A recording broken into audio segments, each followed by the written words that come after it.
संसदेचं विशेष सत्र अनिश्चित काळाकरता संस्थगित. लोकसभेत 9 विधेयकं मंजूर तर राज्यसभेत 157 तास कामकाज. महिला आरक्षण विधेयक नामंजूर झाल्याबद्दल दक्षिणेतल्या राज्यांकडून टीका. विरोधकांनी आत्मचिंतन करण्याचं केलं आवाहन.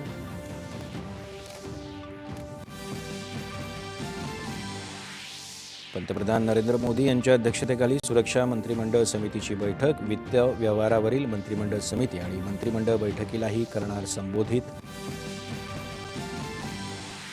पंतप्रधान नरेंद्र मोदी यांची आज कोइंबतूर इथं प्रचार सभा. काँग्रेसचे नेते राहुल गांधी यांच्या देखील तमिळनाडूत 3 निवडणूक सभा.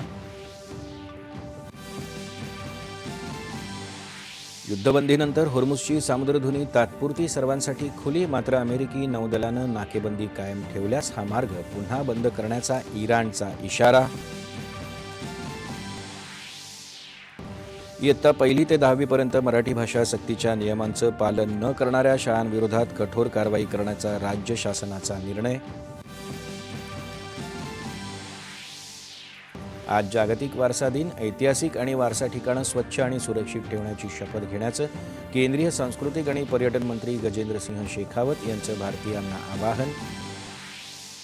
आणि मध्य महाराष्ट्र आणि मराठवाड्यात आज तर विदर्भात 19 तारखेपर्यंत उष्णतेच्या लाटेसारखी स्थिती राहण्याचा अंदाज. मध्य महाराष्ट्र आणि मराठवाड्यात आजपासून तुरळक पावसाची शक्यता. याबरोबरच हे बातमीपत्र संपलं. तेव्हा पुन्हा भेटूया.